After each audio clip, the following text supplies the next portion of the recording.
from the Dart Center for Journalism and Trauma at Columbia University Graduate School of Journalism in New York. For his reports on the task of dealing with the dead during the COVID-19 pandemic, compiled in his book Algo Nuestro sobre la Tierra, he won the 2020 National Journalism Award and was nominated for the 2021 True Story Award, which recognizes the best in global narrative journalism. Josep holds a master's degree in literary creation from Pompeu Fabra University in Barcelona and is currently a professor of literary journalism at the Universidad Peruana de Ciencias Aplicadas. I first came across Jocep's work when I was asked to be a judge of the 2022 Premio Valle-Inclán, the UK's major award for translation from Spanish to English. Karina Licorice Quinn, my co-judge, and I were in absolutely no doubt about naming Wars of the Interior as the winner of the award. Both of us found the book inspirational. Karina wrote that this work is an achingly timely clarion call. Wars of the Interior depicts with stark vividness the devastation of the Amazon. The writing of the original is at times poetic, at times matter of fact, and always equally moving and incisive. Annie McDermott's translation is impeccable, capturing the poetry and precision of Zarate's prose. My own notes conclude with the following words. This is a masterful piece of writing. The author took considerable risks in order to bring it to us, and the work is executed with passion and astute attentiveness to the lives it describes. The immaculate translation reflects perfectly the attention to detail and fluency of expression that marks the original work. I'm also going to be speaking with the translator, Annie McDermott, who is a literary translator working from Spanish and Portuguese into English. Annie's many translations include Empty Words and The Luminous Novel by Mario Levrero, an absolutely wonderful book, which must have been incredibly difficult to translate. Also, Dead Girls and Brickmakers by Selva Almada, The Rooftop by Fernanda Trias, and Wars of the Interior. She has previously lived in Mexico City and Sao Paulo, Brazil, and now lives in England. She was winner of the Premio Valle-Inclán for her translation of this book. So, I'd like to start with some questions for Joseph, and later some questions for Annie. So first of all, for you, Joseph, I'd like to begin with something that puzzled me when I first came across your book. What is the interior of the title? So the title of the book has two meanings. In Peru, when you write or tell stories about the places outside of the cities, territories that are external from the city, you call them the interior of the country. Since these stories have to do with conflicts, with invisible wars between economic powers, political powers, and indigenous populations, that is why I gave it the title of Wars of the Interior. But there is a second meaning. This has to do with a more human issue, an idea that I look to build on in the book, which is that these socio-environmental conflicts that occur in Peru and throughout America, and in the world, of course, these occur firstly within people, within us. Whether it's that forest, territory, valley, or river, which forms part of my home, is violated, or is made vulnerable. It's something within us, within our identity that is fractured, and that's why the word interior has another meaning, which is a lot deeper. In the book, for example, I also talk about how these conflicts also how they affect me as a writer, a person, and a human being. And that's what we come to at the end of the book.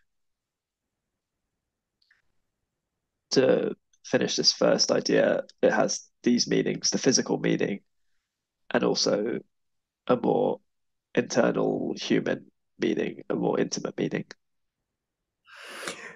Thank you.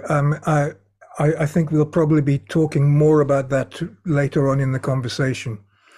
But to focus on the book for a moment, in the book, you focus on three products, three raw materials: wood, gold, and oil. Could you speak to us about the ways the history of your country has, in a sense, been determined by its natural wealth and the different ways that this has occurred?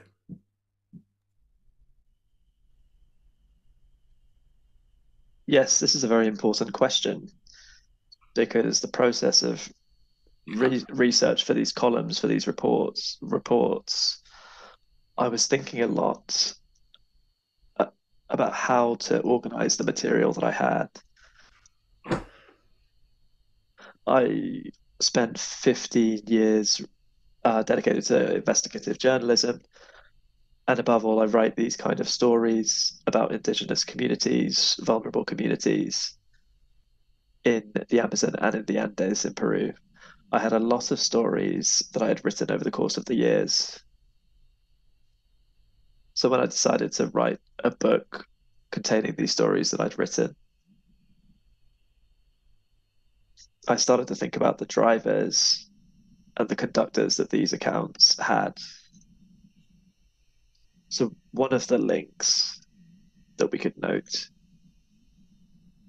was that of repetition of certain materials, certain natural resources, which are the cause of exploitation and cause conflicts in these territories. So, in the process of investigation, I decided to stick with three stories: the story on wood, story on gold, and oil. Why did I go with these three materials? Because throughout the story of Peru and Latin American countries, these three resources constituted the economic, social, and political basis of our republic. Let's begin with gold, for example. The Europeans in the 16th century, let's say, uh, arrived to the area which is now Peru to find gold. The conditions are very terrible in the mines for indigenous people, but gold is very important for that first society and continues to be. Peru continues to be a mineral-based country, and gold, in particular, as a metal, is not only an economic resource, but also throughout human history, it also represents many more things for our culture: a symbol of power, a symbol of status, a symbol of our vanity. These materials ultimately become a kind of metaphor for what progress is, which we call development. And as time goes on, which happens with wood as well, for example,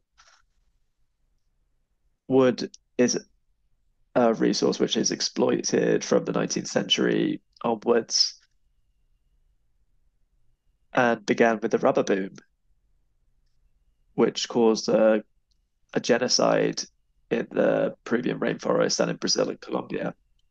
And if we go further in time, we also see how Latin American countries and people that live in the rainforest, there is a lot of oil there as well.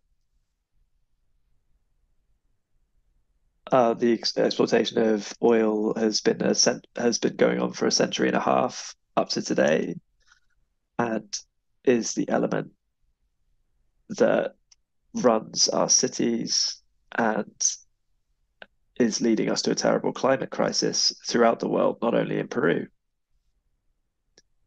Therefore, it seemed to me that these materials represented, in a sense, this contradiction of humanity, resources to live better, but at the same time, how the exploitation of these resources has brought us to this situation that we're in now with the crisis.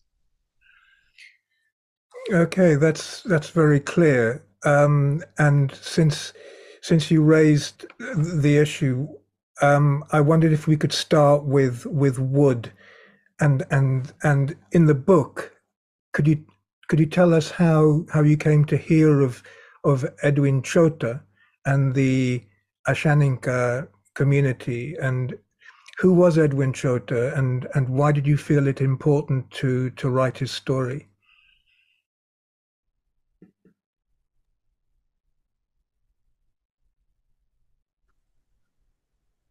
Edwin Choto was an indigenous leader, a leader of the Ashaninka people. The Ashaninka is the largest indigenous community in the Peruvian rainforest. There are 51 indigenous communities in Peru, each has their own language. The Ashaninka were the most important because it was them who faced the shining path in mid 1980s.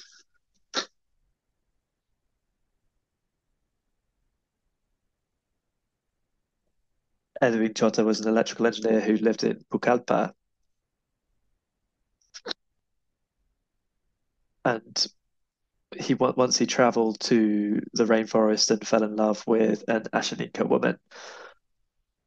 A lot of things happened, and he decided to move there, to move his whole life to the rainforest to live with the Ashaninka.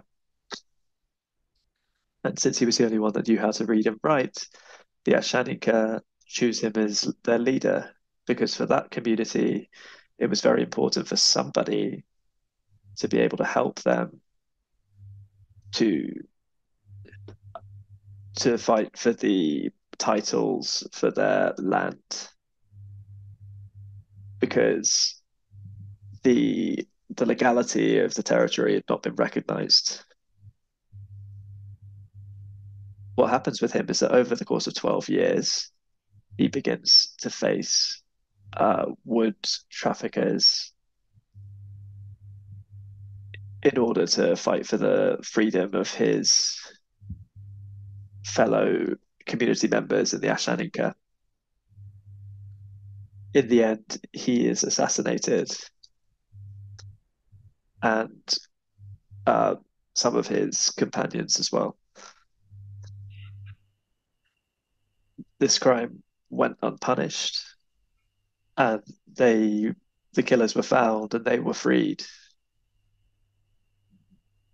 Up to now, the community of Edwin Chota continues to be threatened. Threatened. They have death threats. What I'm telling you, Richard, is a reality that is experienced across the rainforest in Peru. Peru is a country that has 70% of its territory as rainforest in the Amazon. The Amazon has many indigenous people that has no titles for their property, and so loggers take advantage of this in order to exploit them. And this is interesting. Why? Because 90% of wood, which is exploited and extracted from Peru, the Peruvian rainforest, goes to countries such as China, USA, and Europe. So it's highly likely that the table that's in a house in the US or in Europe will be made of Peruvian wood, which has been obtained uh, with blood and exploitation. Mm. So this story was important for me in order to denounce this, to tell this story, and at the same time to note that there are people throughout the world, above all indigenous people, who are risking their lives to defend these territories. Mm. According to Global Witness, that monitors the work of environmentalists, Peru is in the top 10 countries for indigenous leaders and environmentalists being killed for defending the land and the water.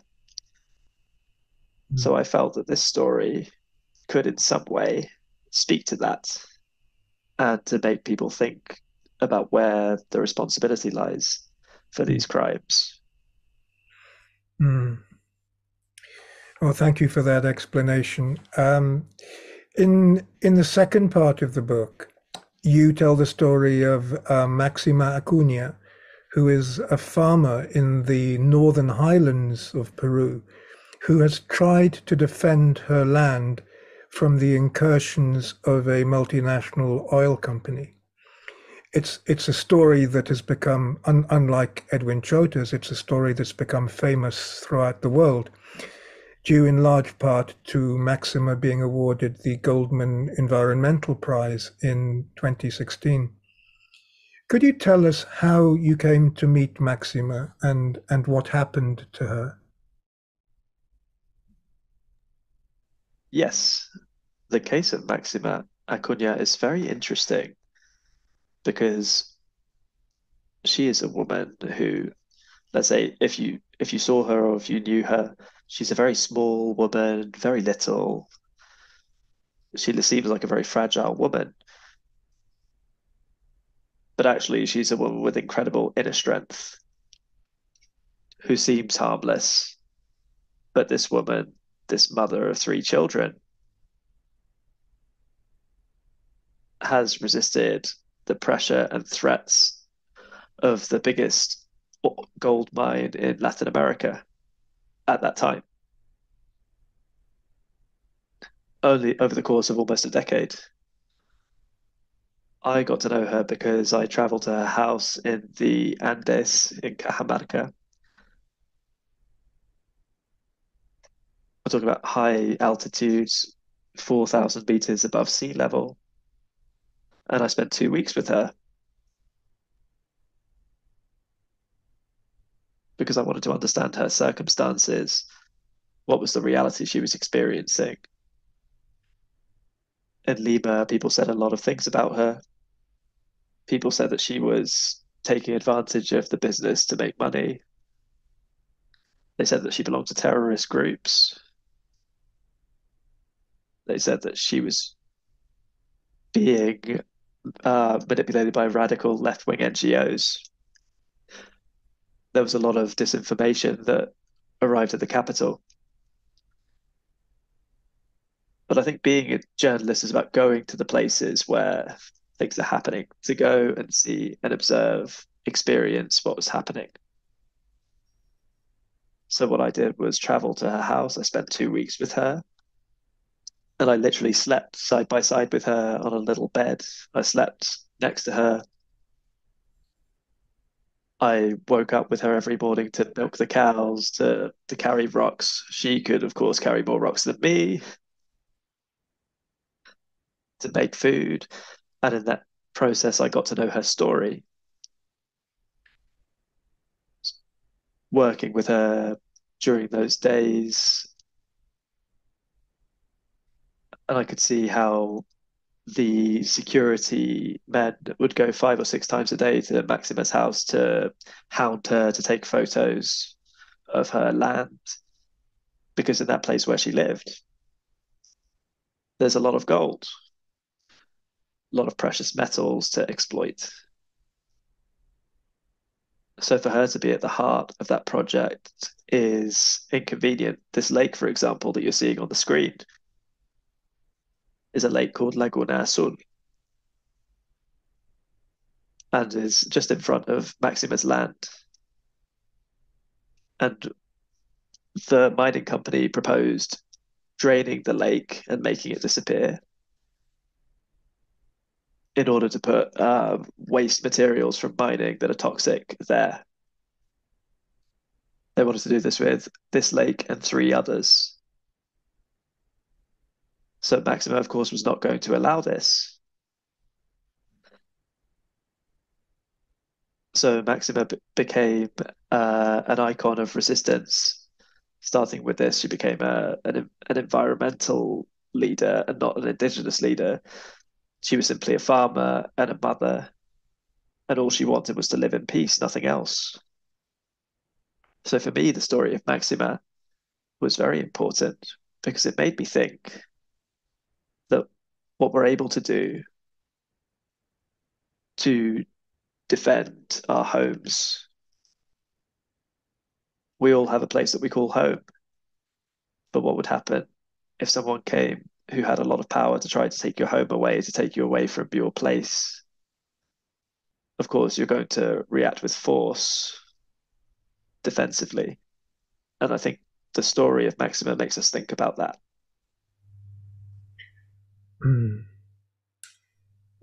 Thank you for that answer, and it helped me very much with the photographs to imagine the events that you describe in the book.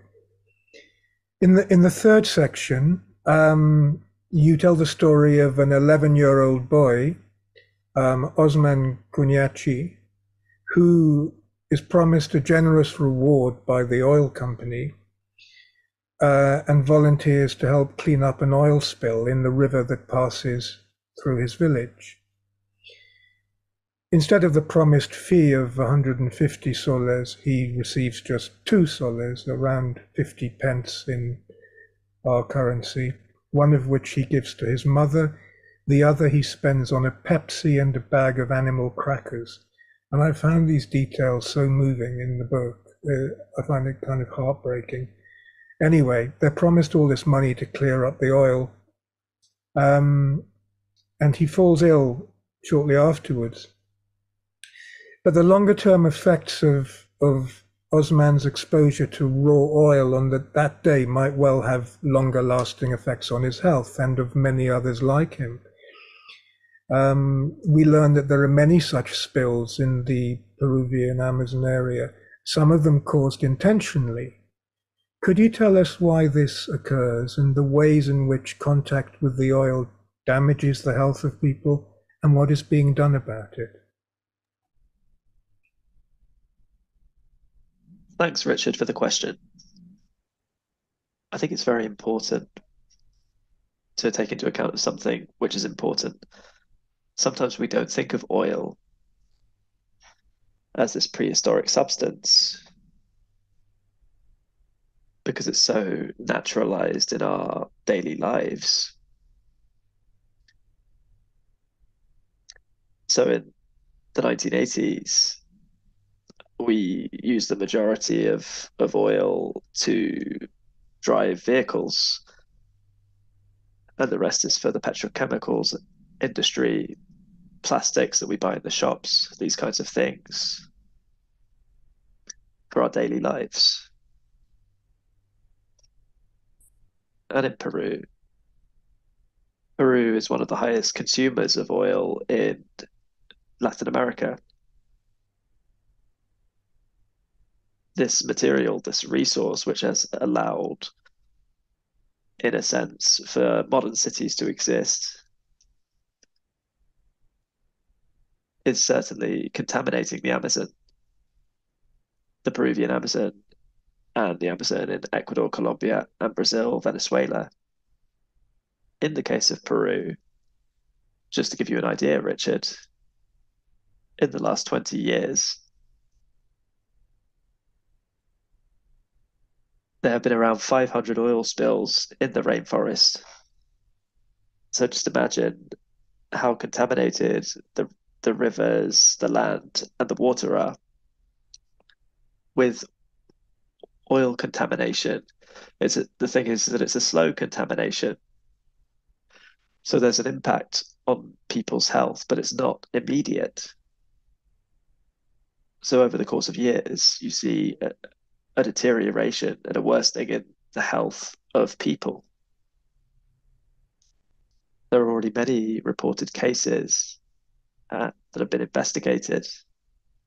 For example, there are areas in Peru, in the central rainforest area, where there have been oil spills, and because of the contamination,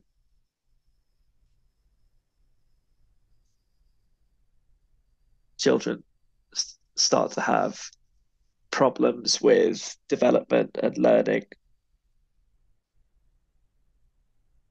There are sometimes issues with birth defects amongst children and issues for a lot of women because of certain diseases. Malnutrition and a lack of work is a ticking time bomb. So what happens in this story is that this disaster caused by the oil industry becomes, or in a sense, transforms itself into a symbol of progress. And why? Because oil brings indigenous people together in this part of Peru, the people who are Awahun, to go and clean the oil spill up in exchange for money. And this pay was much higher than what they could earn working the land. So faced with work that gives you little money, you the work that is going to make you ill becomes appealing.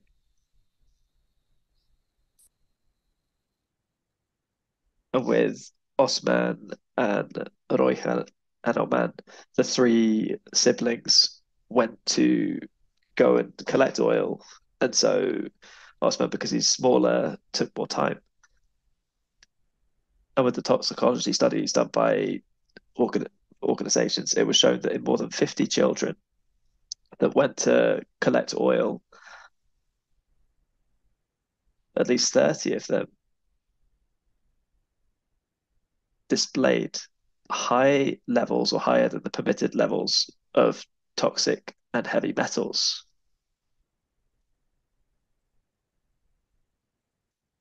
A higher level than what is determined by the United Nations, or the WHO, better said.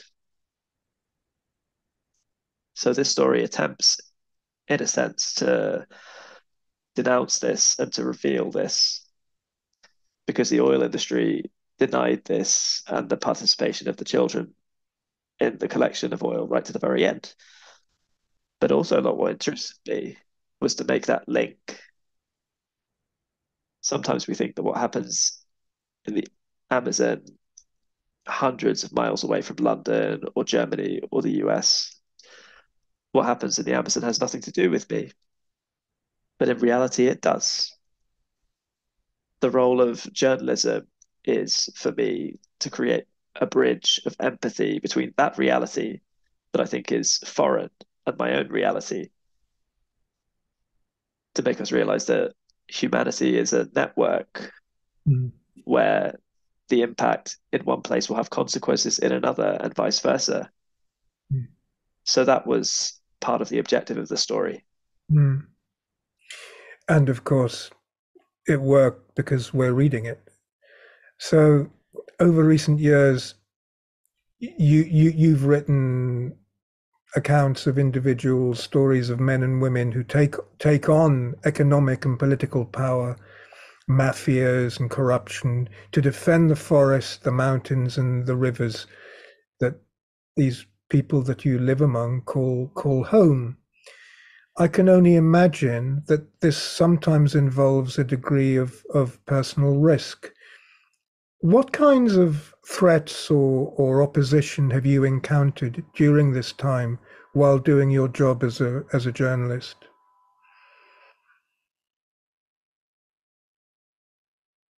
Yeah, but in terms of these risks, Richard. Mm. In my particular case, the risks above all have been working with a low budget, basically, with my own money, because the stories of the book I wrote with my own money. There was no one who gave me a grant or any assistance to make it happen, like from magazines. I did it out of vocation. So doing it with little money, little resources, it's very difficult to access certain places, for example. And in attempting to access these places, sometimes I've put myself in danger because I've had to go through dangerous places,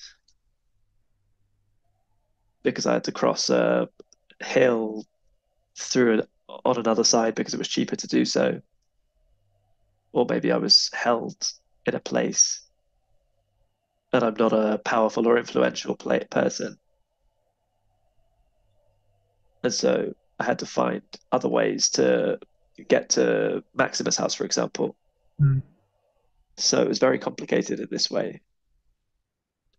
And in terms of information access, I also didn't have risks, but it was complicated because I wasn't able to get interviews with business executives, for example, Mm.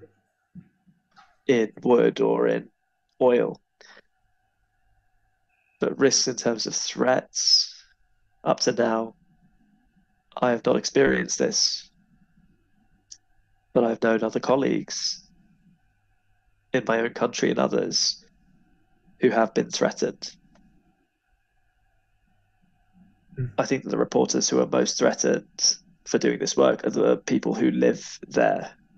Uh, I'm a journalist who lives in Lima, and so I go to report to these places for a good amount of time, but then I come home. But then for the reporters who stay there, yes, they are threatened, and sometimes they are killed. mm. So I'm fortunate and privileged, but my colleagues who are there are threatened Mm. all the time. And I Mm. want to commend the brave work that they do, not only in Peru, but in countries like Mexico, for example. Mm.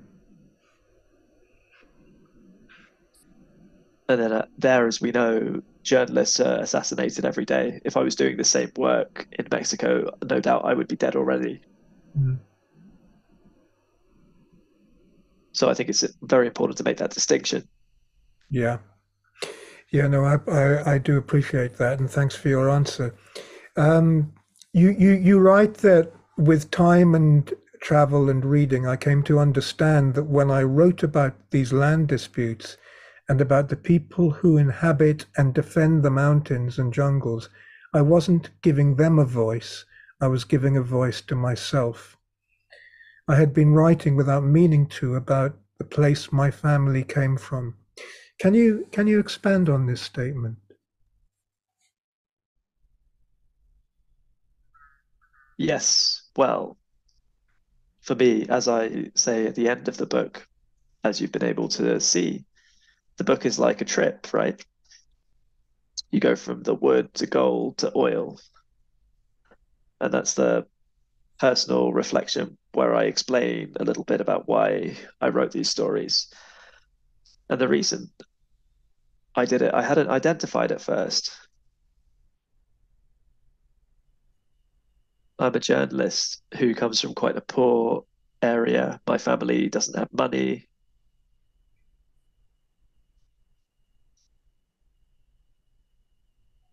and we're a family of migrants from the Amazonian rainforest.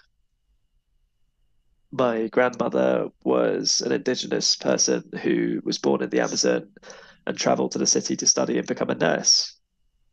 So I grew up in her house, and in her house, in one way or another, there was always food from the rainforest.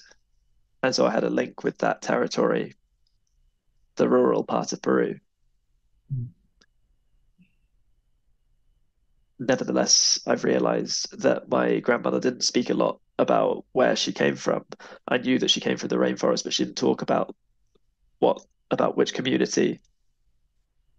So then when I was an adult and a journalist speaking with her, she told me this story, which you find in the book, how she got to Lima, how she got married to my grandfather, almost with deception. Mm. And and in a moment in her life, she felt ashamed of her origins.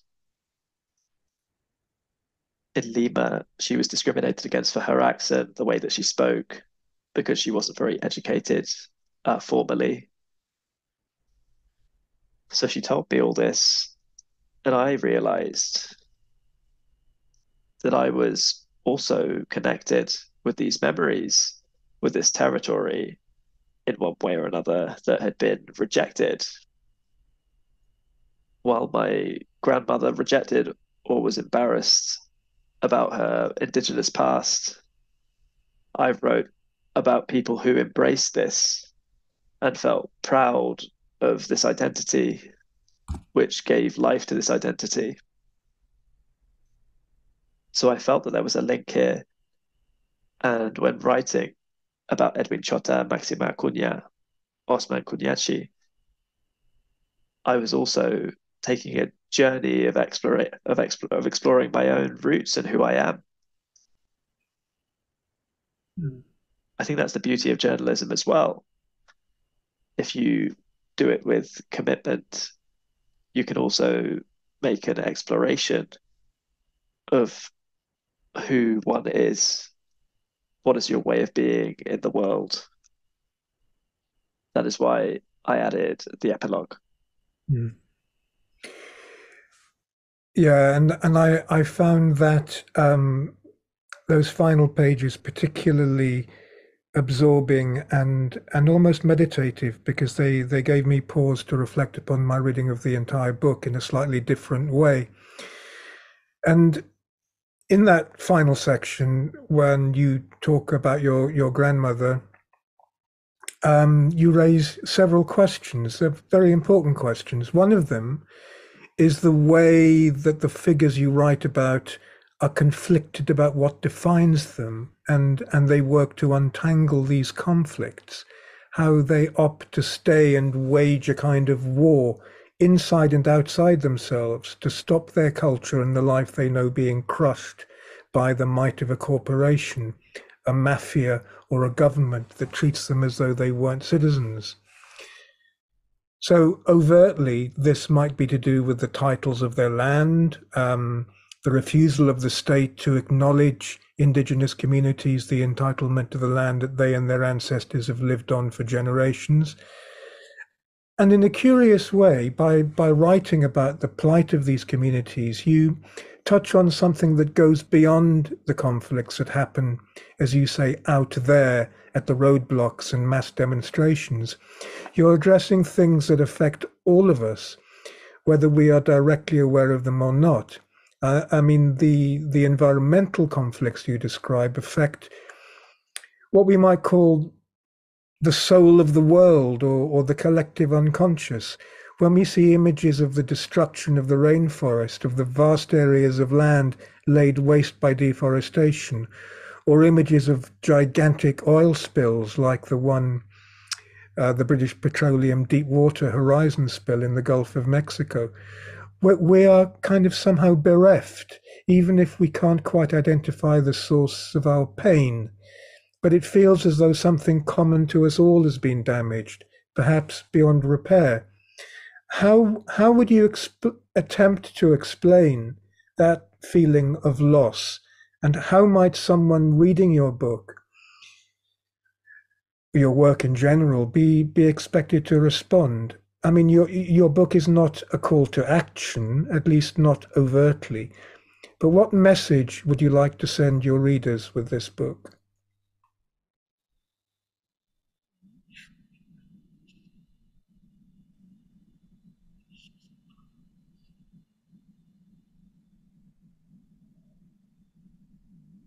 It's a very important question you're asking, which I think I haven't found an answer for still.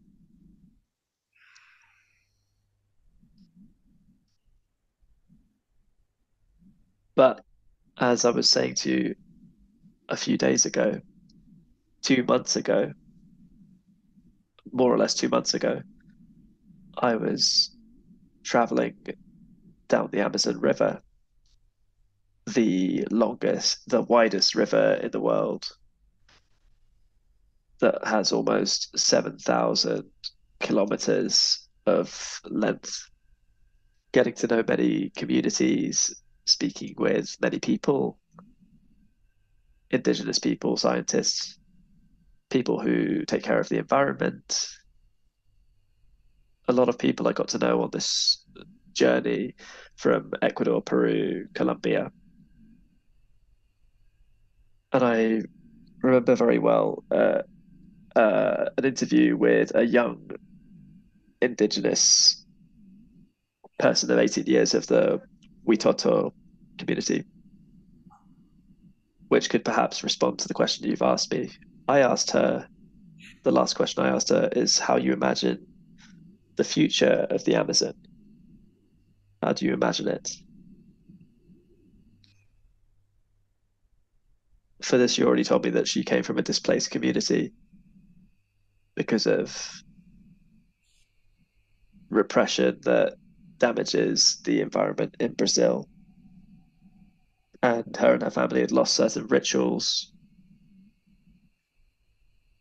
She was recently searching for the story of her family, a people that were very violated. And so I asked her, how do you imagine the future of your people, the Amazon? And the interesting thing that she told me that I've been thinking about until now, I cannot think of a future if I can't recover my past, if I can't find the origin and go back to it. I can't allow myself to think of a future if we don't go back. And so I think this response is very deep and interesting for analysis. Mm. We live in a moment of irreversible global warming, climate crisis, and we see this getting worse every day that we cannot deny. We see it every day. And I think that the message that this indigenous person gave was that, considering a bit how people in the past related to nature, how we can live in more harmony with nature, understanding that nature isn't apart from us, but we are also nature. And so what happens in the forest, rivers, the sea is affecting us as well.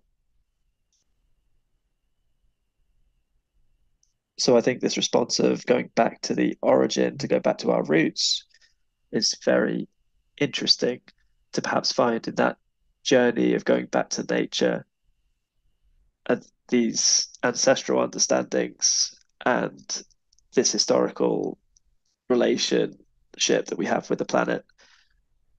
We can find ways of resisting these drastic changes, because fundamentally, Richard, what will happen is the planet will change, but the people who will disappear are human beings. We will disappear if we don't do anything. The planet will change again and life will restart, but the ones who will disappear are human beings. Mm. So if we don't do it for the planet, we have to at least do it for ourselves Mm. in order to survive and to have a future. Mm. Uh, that's such a good answer. Thank you, Josef. It also brings to my attention the way that we actually talk about nature, the way that we talk about it as if, in normal currency, as if it was something out there, as if it was something somehow divorced from ourselves, as though we weren't an integral part of nature ourselves. And that's because we've forgotten that we are.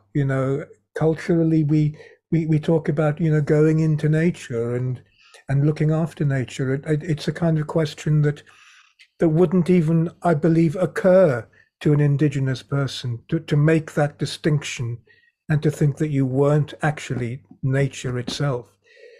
So that's given me a lot to think about, and thank you for your answers. And I'm sure that, there'll be some questions coming up in a bit, but for the moment, you can have a bit of a rest. And I'm going to ask some questions of Annie, your translator. I mean, of course, translation is something that I'm deeply interested in and practice myself. And when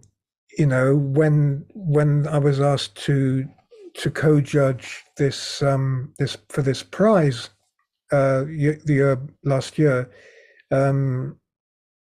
I had to read an awful lot of books, obviously. Some of them were extremely good, and some of them not so good. But there's always a very difficult phase when you've got at least a dozen that are pretty good. But the qualities that make a good translation are the things that finally help you comb through the last half dozen and down to the last two or three. And one of those things is books in translation that in which you find nothing that is wrong, and that's pretty unusual. But that was what both Karina and I came to the conclusion about with your translation, Annie. Could you tell us how you came across Joseph's book and what were your immediate reactions to the task of translating it? Sure. And yeah, thanks very much. I'm really pleased that you enjoyed the book that much. It was really, really great to feel like it's being read so closely. And yeah, really, really nice, both of your comments. And yeah, so actually, Joseph's book came to me. Two of the editors at Granta wrote to me saying that they'd enjoyed another of my translations and would I be interested in translating this book, which I hadn't actually read at that point. And so I had a look at it, and I remember very vividly my first impressions of the book. I remember kind of feeling really excited that this book was going to be published in English. It felt like such an important book, and it seemed like really good news that this was something that Granta was doing.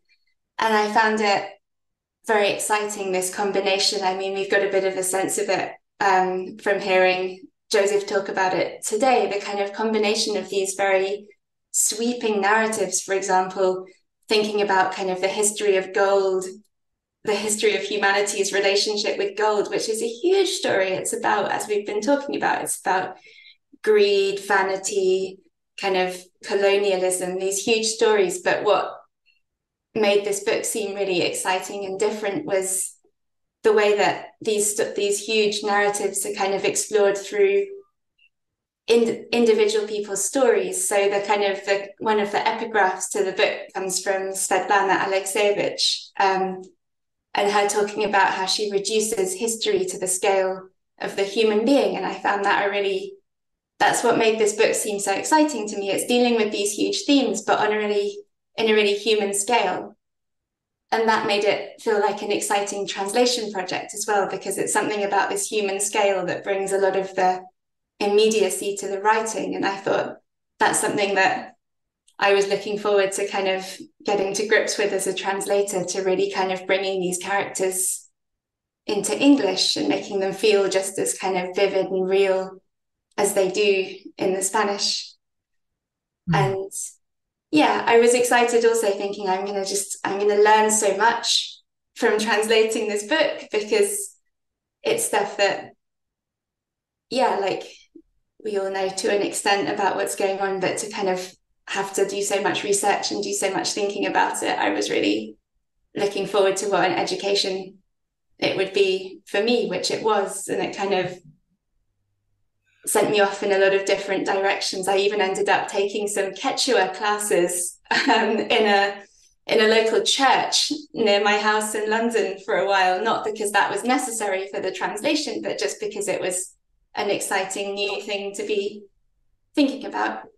So yeah, that was the beginning of my relationship with the book. And did the book present any particular difficulties for a translator? And if so, what were they? So kind of yes and no. Like one thing that it feels important to say is that Joseph's prose is just kind of a dream for a translator in some ways, because it's very kind of, he writes with this, he's really in control of what he's doing with his writing. Like, he writes with really great kind of clarity and with great kind of elegance. And that's really nice for a translator. You're not kind of untangling kind of very convoluted sentences to get to the bottom of what they mean. Like, it's really kind of, that immediacy is really already there in the Spanish. And so your task is to recreate that. But I think at the same time, that immediacy presents a big challenge, because especially something I found definitely very difficult was the challenge of bringing to life the character, because you see, I want to say characters, but they're not, they're real people. And this is, I think, something that makes the translation process difficult, because you feel this really huge sense of responsibility, because these are real people and real people's stories. And so you really want to do them justice, and you want to get everything right, but at the same time, so you want to be faithful to their words, but at the same time, you kind of want to be faithful to what comes across of their personalities and of their emotions and of their kind of their way of being in the world. And so you find yourself caught between not wanting the translation to stick so closely to the original that it feels quite rigid and quite doesn't come to life, but also thinking, well, you can't necessarily take as many liberties as you could if it was a novel, because these are real words that have really been said, and you can't just say something else because it sounds better. So I think that was, so I think that was one of the big challenges, definitely, but what made it a lot of fun to work. Yeah. Well, I mean, you've kind of touched on an area that I wanted to ask you about next, actually, which is to do with translation and translating nonfiction. You obviously were awarded this prize for the translation, which is the UK's major award for works translated from Spanish. And as far as I know, it's the first time that the award has been given to a work of reportage. What are your thoughts about the relative merits of literary or translation prizes in which fiction and non-fiction are placed in direct competition with each other? How difficult is it? I mean, you've talked a little bit about the differences between translating fiction and non-fiction, and I can assure you that the difficulties of comparing the two in terms of, the quality of the translation from a judge's point of view is very marked, because, as you say, with fiction there's a temptation, or not a temptation, but it's perfectly acceptable for the translator to find alternative ways of expressing an idea that might be, fairly imaginative, let's say. Do you think that there ought to be different criteria for awards of this kind, or what are your feelings about the issue of translating the two genres side by side?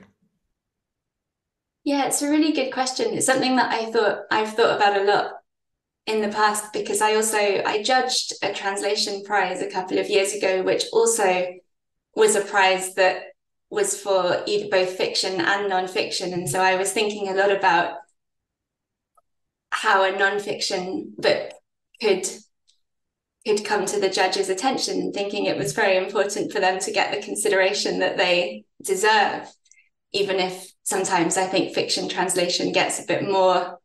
I suppose I think the thing is with a translation prize is that the judges can only judge what the book allows you to see of the translator's abilities, and sometimes non-fiction doesn't allow the translator as many opportunities to show kind of what they're capable of necessarily as fiction. Maybe there are fewer, there's not necessarily kind of a lot of interesting slang, or a lot of kind of switches in register, or a lot of humor, or a lot of puns, or just whatever might kind of initially stand out as a kind of slightly more obviously kind of skillful translation. So I think... Well, you mentioned, or rather, I mentioned the Luminous novel by Mario Levrero, which is an enormous novel of 700 pages, which you also translated, and which was also published last year, wasn't it, or the year before?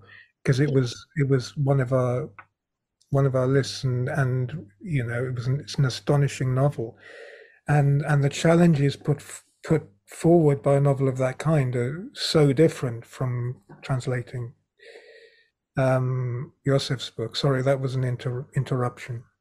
Yeah, completely. Like, the challenges are really different. So I think in a way, the fact that Joseph's book was able to end up being a book that won a translation prize, which is normally won by fiction books, kind of speaks a lot to the kind of non-fiction that it is. It's a non-fiction book that is definitely not just kind of quite dry, abstract academic prose, but it's a novel that really does. It's quite like multi-dimensional in terms of what kind of prose you find yourself translating. Sometimes it's very poetic, sometimes it's kind of, it is quite novelistic, that you've got kind of scenes being described, conversations, characters, like the prose really moves flexibly between all these different modes. And so as the translator, I think you do kind of get tested in a lot of different areas, but you are also, but I think at the same time, it's important, it's nice that judges of these prizes can also notice kind of the quieter kind of skills that are required by a translator of nonfiction, because it's definitely not easy for either a writer or a translator to write clearly, to explain complicated ideas in a clear and engaging way. And I think I'd kind of love there to be a prize for nonfiction in translation, because I think translators of journalism, of reportage, of nonfiction show incredible skills and maybe get a bit overlooked because people don't think of it as such creative work, but I think it's very skilled work. So I'd love there to be more attention paid to the translators of this kind of writing, definitely. You know, from my own experience, and I'm sure from yours, there are always passages that you feel that you particularly love when you're working on a book, and I was wondering if there was any part of this book that you particularly relished or enjoyed translating. I mean, it's a difficult question. I think it's difficult to say particularly enjoyed, because it's also some of the most harrowing parts of the book. To say, oh, I really enjoyed the oil section sounds very strange, because it's got some of the most like upsetting and tragic content of the book. But there's something about Osman Kunyachi and his way of kind of speaking and seeing the world. And I think the way that the writing in the section that focuses on him and this oil spill kind of lets a bit of his childlike voice into the narrative voice, into the kind of the journalist, the kind of protagonist of the section. So that, yeah, there's something, again, it's a little bit kind of like something that might happen in a novel, but Osman's perspective kind of gets into the main narrative in a way that I find really moving. And he's just such a kind of memorable character that I found that really particularly kind of, yeah, I think a particularly powerful section to work on, but also really difficult because it's just absolutely scandalous what happens to him. And it's just outrageous. It is, and it's also, it's very sad and horrific. I think that we probably, what time is it? We've been here talking for an hour, you've kind of alerted me to a passage in that section that contains an extremely long sentence, and it's a kind of meditation on oil, and I think I'd like to read that before we pass over to see, if there are any questions from the audience. So this is Annie's translation of a passage from the third part of the book about Osman Konyachi and how, immersed in the black waters, Osman decided to stay until he'd filled up his bucket, unaware that this flammable liquid sticking to his hands was what enabled entire cities to function. And then you go on. We hardly give oil a second's thought, except for noting the acrid smell at petrol stations when we're filling the tank with diesel. But oil isn't something we can separate from ourselves by standing away from the pump and holding our nose. Thanks to its power and the industries derived from it, for the past century it has underpinned our whole way of life, heating our buildings and running our machines and vehicles. Think of a television factory or the plane we take to go on holiday. Consumes 84% of the oil extracted annually worldwide. The remaining 16% is transformed into the raw materials for manufacturing millions of things. Without this black gold and the modern-day alchemy that takes place in oil refineries, it would be impossible to chew gum or drive a car, and there would be no such things as trainers or toothpaste or deodorant or contact lenses or tarmac roads or tires or wheelie suitcases or perfume or lipstick or sunglasses or detergent or mouthwash or moisturizer or false teeth or sports shirts or disposable razors or nylon tights or Teflon pans or hair gel or nail varnish or sun cream or umbrellas or rubbish bags or prosthetic heart valves or aspirins or cancer drugs or crop fertilizers or preservatives for food or polystyrene cups or lubricant for sex or vitamin tablets or fiber optics or cement or toothbrushes or shampoo or shower curtains or hose pipes or laptops or photographic paper or soap or hair dye or ballpoint pens or the ink for printing books or x-ray machines or bottles of mineral water or artificial flowers or tablecloths or carpets or glue or wigs or matches or fire extinguishers or life jackets or dynamite or false eyelashes or toilet seats or music CDs or headphones or baths or shirt buttons or toilet paper or condoms or almost anything else made of plastic. And this gives a wonderful idea of the scope of the problem that we're confronted by. And I could go on because there's so much wonderful writing towards the end of the book, but I think that we should probably move on and see if there are any questions. And I thoroughly recommend to anyone in the audience who hasn't read it already to go out and get this book. So, Marku, are there any questions from the panel for, or anyone else on the panel for Joseph or for Annie? Hi, Richard. We've got a couple of questions. I'm going to translate them into Spanish for Josef's benefit, and then I'll interpret his answers in English. So I'm just going to switch to the Spanish channel now.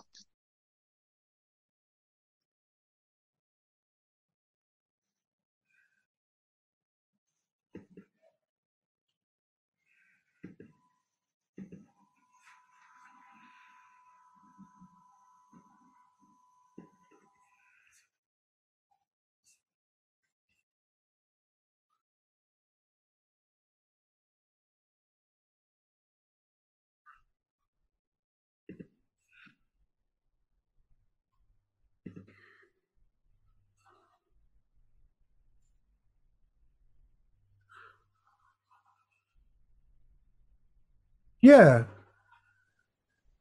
it's from Hallam. Yeah, I'll read it out so everyone can hear it. It felt like each story could have been a book in itself. How or why did you decide on their relative short length?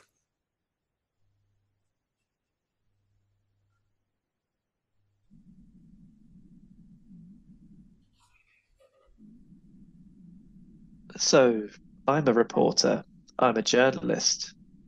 These stories originally were written to be published in magazines. Magazines which have a limited scope for publication. So I felt when writing the book that it wasn't sufficient just to work on these stories, but I wanted to show different angles, different sides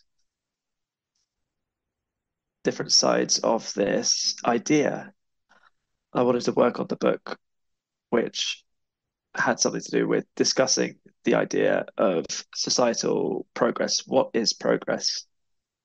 Is it what we have always thought, that it has to do with the exploitation of natural resources, live in cities, money, or can it be thought of in different ways, such as perhaps how it's thought of by indigenous communities?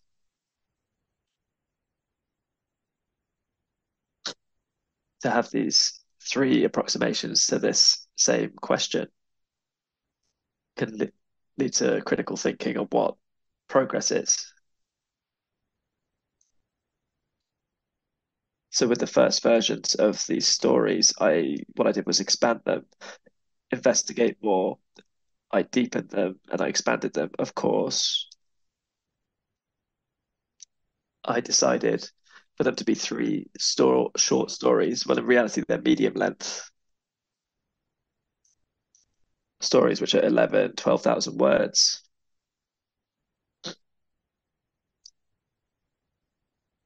And I feel much more comfortable in this register.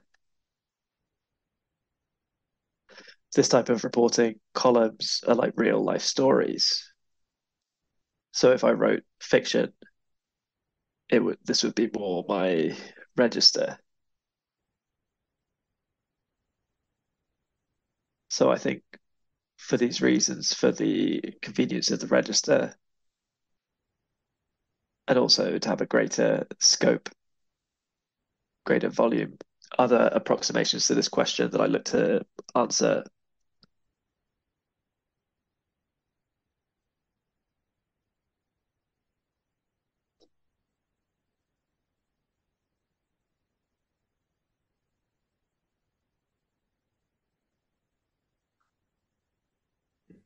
Sorry about that, Joseph.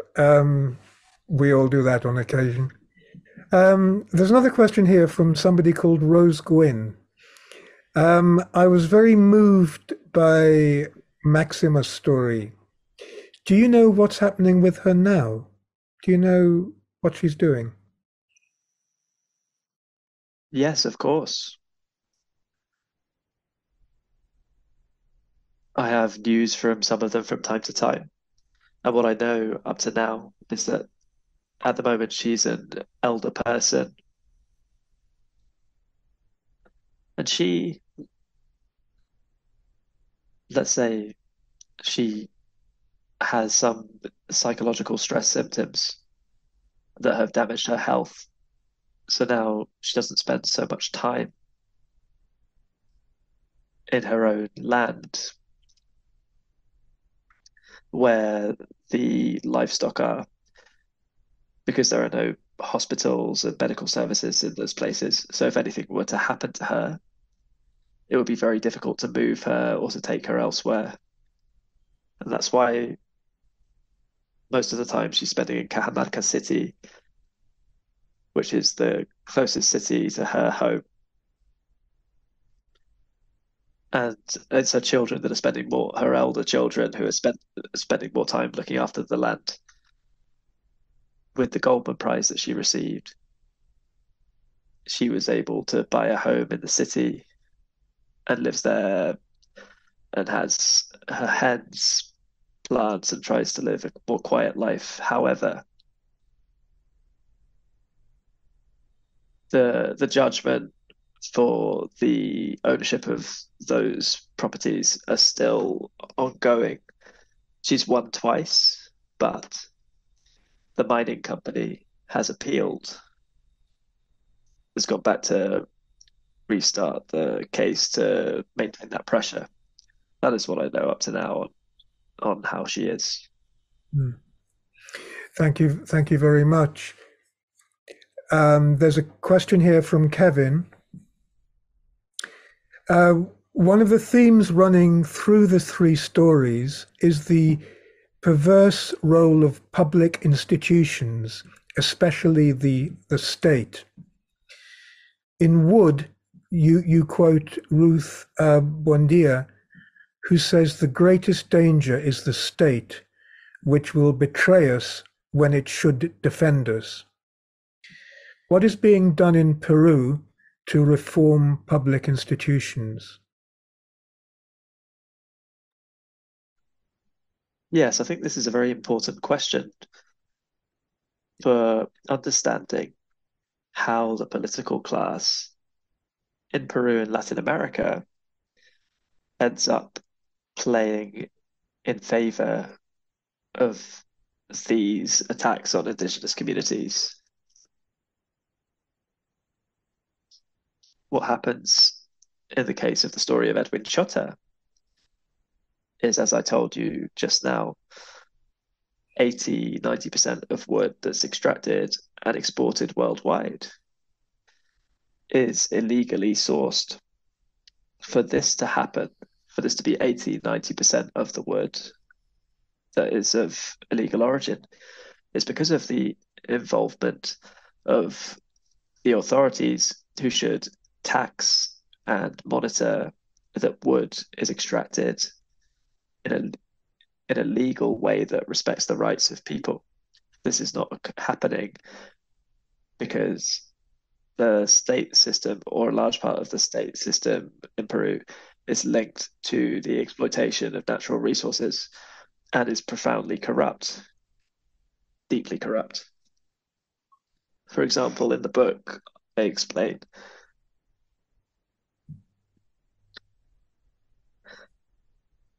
there are authorities that are supposed to protect the rainforest, but at the same time are loggers or are miners and are carrying out illegal mining. They are authorities and they are criminals at the same time. And this is happening all the time in Peru. So that is the reason why these violations occur. And of course, in Peru, we continue thinking, they keep thinking, just like in the rest of Latin America, that the only way to become a first world country like the UK or Spain or Italy or the US is to exploit natural resources. We can only get there if we carry out mining, logging, and oil exploration. This extractivist mentality is very embedded. And these murders and exploitations continue occurring because ultimately they view indigenous people as inferior people who are backward and who live in an ignorant way. They don't know anything. Unfortunately, this continues to be the case. And this is why the state does not defend these people. And that explains partly why this is happening. Yeah, thank you. That's a very full answer and very helpful. There's another question here from Susan, who's interested in the power of maps in Wars of the Interior. the fact that information about rivers, mountains, and rainforests goes to the highest bidder, the exploitative industries. And in the book, you quote an academic who says, can you imagine what a native community could do with this information? They could produce a development plan and guard their territory better. Can you tell us some more about the communities who are developing their own maps? Yes.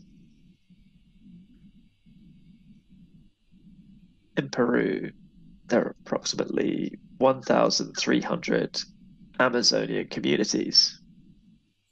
1,300. But not all of these communities have the legal right to the territory where they live. So the territory, let's say, belongs to the state or companies. So why is it important that Amazonian communities and indigenous communities have their map and the legality of their territory? Because in this way, all the companies, the international companies and their own government will not simply be able to push them out of their territory because they are the owners of them. A map allows them to have a tool to present themselves before authorities and say, okay, Mr. Authority, we live in this place. It's marked by these borders, limits. If you want to carry out mining or logging in this area, you have to ask our permission. You have to speak with us. You have to negotiate with us. It's a legal tool, a tool which demonstrates the existence of these people in the national state, in this case, Peru. So for the state and companies, it's not convenient for them to have this tool. Because if they don't have the map, then you can say, oh, well, you're not registered on the national map or the map of indigenous peoples. So give me proof of this. And the communities don't have this. They don't have people who are formally educated. They can't do the applications to make the most of this. There are international laws that fight for the legality of territories prior consultation. But of course, at many levels, the state does not respect this. And this is why maps are important for cases like these. Oh, thank you very much. There don't appear to be any more questions listed here, unless anyone else from the panel has a question. I would like to ask Annie that you said that the publisher approached you, but is this type of book or the type of genre you would normally read? Do you like reading reportage or kind of this type of nonfiction? Yeah, no, this is definitely the sort of book that I would read, and I was really happy to kind of have it pointed out to me because just as a reading experience, it was really great. But it's not the kind of book that I normally translate. Like the publisher didn't come to me because I have a reputation for translating reportage. I normally translate fiction and sometimes poetry. So it was, and the translation of mine that they'd read, which made them get in touch with me about this book, was a completely different kind of book. It was a very kind of experimental stream of consciousness novel about two women, a mother and a daughter, having a kind of nervous breakdown in France. So it's just a completely different kind of book. So it's kind of interesting that that was what made them get in touch. I never asked them why, but I think maybe it was a kind of sense that even though this book is reportage, even though it is nonfiction, it's a book that has quite a lot of different things going on in the prose. And so somebody who's used to translating fiction is maybe gonna, yeah, be more prepared for some of that stuff. I'm not sure, but yeah, so it's definitely the kind of book I read, but not often the kind of book I translate, which made it a project I was really happy with as well to be able to do. Thank you. That's interesting to hear. And also, Joseph, I'd like to know, do you have any kind of literary idols of written in a similar genre?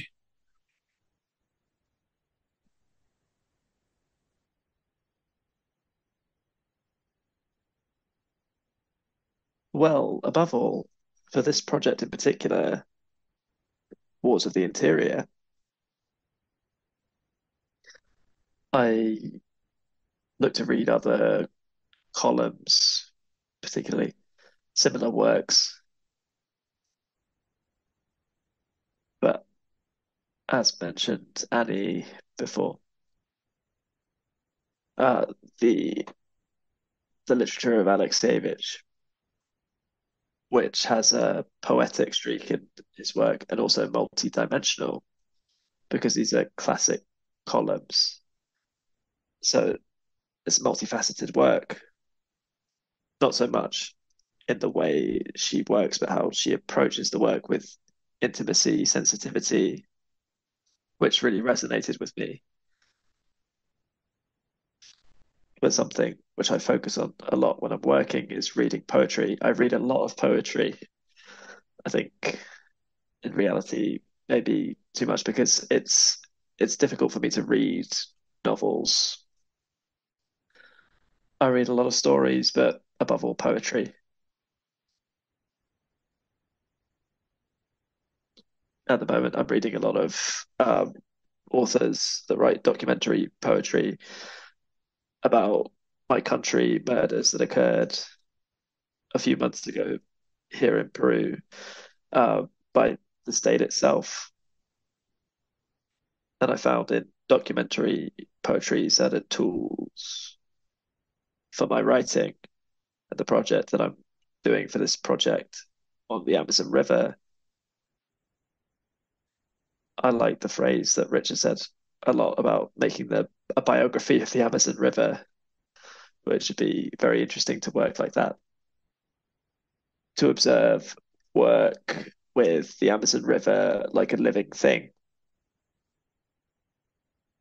But I can recommend other works of non-fiction written in Spanish. For example, I admire the work of Martin Caparrós very much. He has a very powerful book called El Hambre, Hunger, which is a journey that he takes across 5 continents to show the impact of hunger and the causes of hunger in the world, which is very interesting.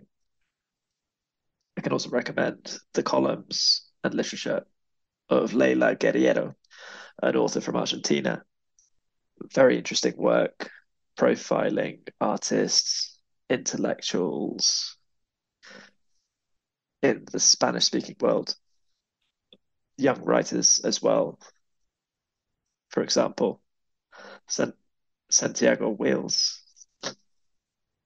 a literary journalist from Colombia. He also works on stories about non-human beings. For example, a text about trees, the jaguar wind, very interesting.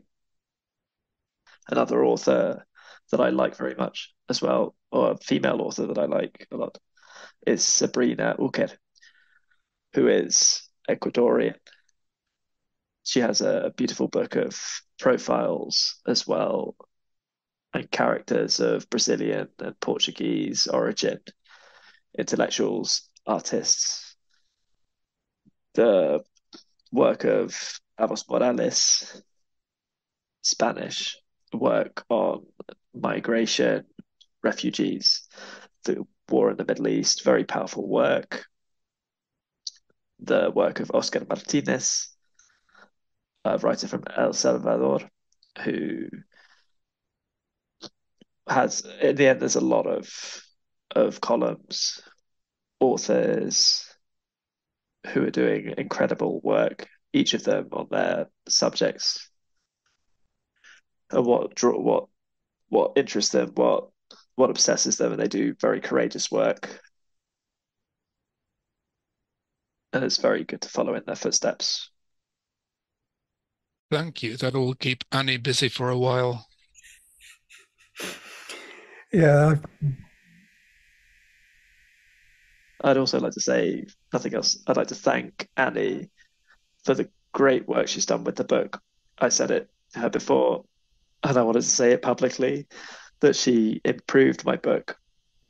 No doubt she improved it, and I'm very proud of Annie, and I am so thankful for her that it was you who translated the book and allow for so many people to be able to read it and be able to reflect on it. And I thank you so much. If I could applaud you, I would applaud you. but thank you so much for that. That's it. That's a really, really nice way to wind up, with the author thanking the translator, as it should be. Thank you so much, Joseph and Annie, for speaking with us. I've really enjoyed the conversation and find it rich and rewarding.